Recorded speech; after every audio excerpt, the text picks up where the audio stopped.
Mr. Paul of Texas for 5 minutes. Thank you, Mr. Speaker. I ask unanimous consent to revise and extend my remarks. Without objection.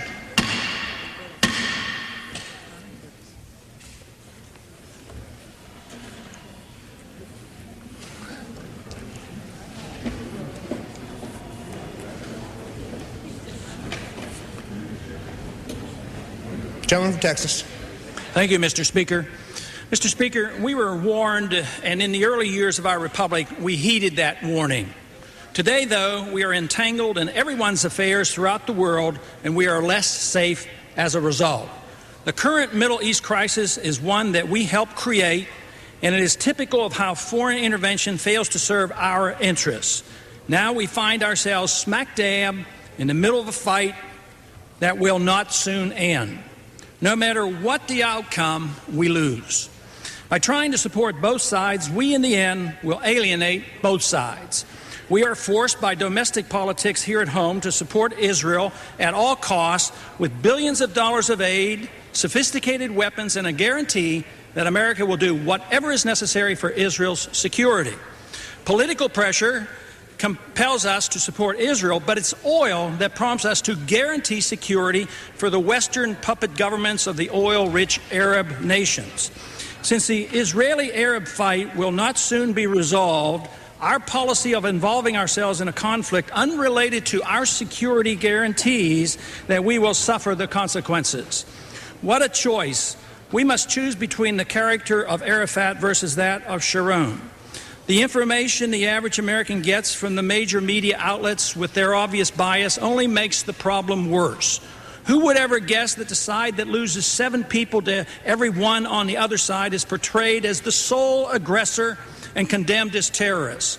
We should remember that the Palestinian deaths are seen by most Arabs as being American-inspired, since our weapons are being used against them, and they're the ones whose land has been continuously taken from them. Yet there are still some in this country who can't understand why many in the Arab Muslim world hate America. Is it any wonder that the grassroots people in the Arab nations, even in Kuwait, threaten their own government that is totally dominated by American power and money? The arguments against foreign intervention are many. The chaos in the Middle East crisis should be evidence enough for all Americans to reconsider our extensive role overseas and reaffirm the foreign policy of our early leaders, a policy that kept us out of the affairs of others. But here we are in the middle of a war that has no end and serves only to divide us here at home, while the unbalanced slaughter continues with tanks and aircraft, tearing up a country that does not even have an army. It's amazing that the clamor for support for Israel here at home comes from men of deep religious conviction in the Christian faith who are convinced they are doing the Lord's work. That, quite frankly, is difficult for me as a Christian to comprehend. And we need to remember the young people who will be on the front lines when the big war starts, which is something so many in this body seems intent on provoking. Ironically, the biggest frustration in Washington for those who eagerly resort to war to resolve differences is that the violence in the Middle East has delayed plans for starting another war against Iraq. Current policy prompts our government on one day to give the go-ahead to Sharon to do what he needs to do to combat terrorism, a term that now has little meaning. On the next day, however, our government tells him to quit for fear that we may overly aggravate our oil pals in the Arab nations and jeopardize our oil supplies.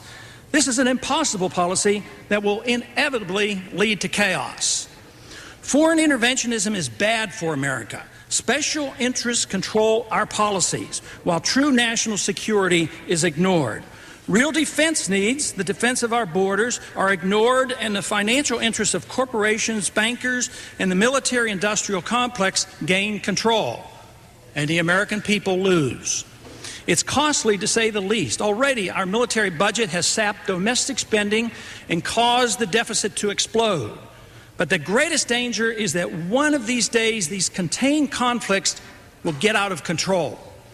Certainly, the stage is set for that to happen in the Middle East and in South Central Asia. A world war is a possibility that should not be ignored. Our policy of subsidizing both sides is ludicrous. We support Arabs and Jews, Pakistanis and Indians, Chinese and Russians. We have troops in 140 countries around the world just looking for trouble. Our policies have led us to support Al-Qaeda in Kosovo and bond their serf adversaries. We have in the past allied ourselves with bin Laden as well as Saddam Hussein, only to find out later the seriousness of our mistake. Will this foolishness ever end?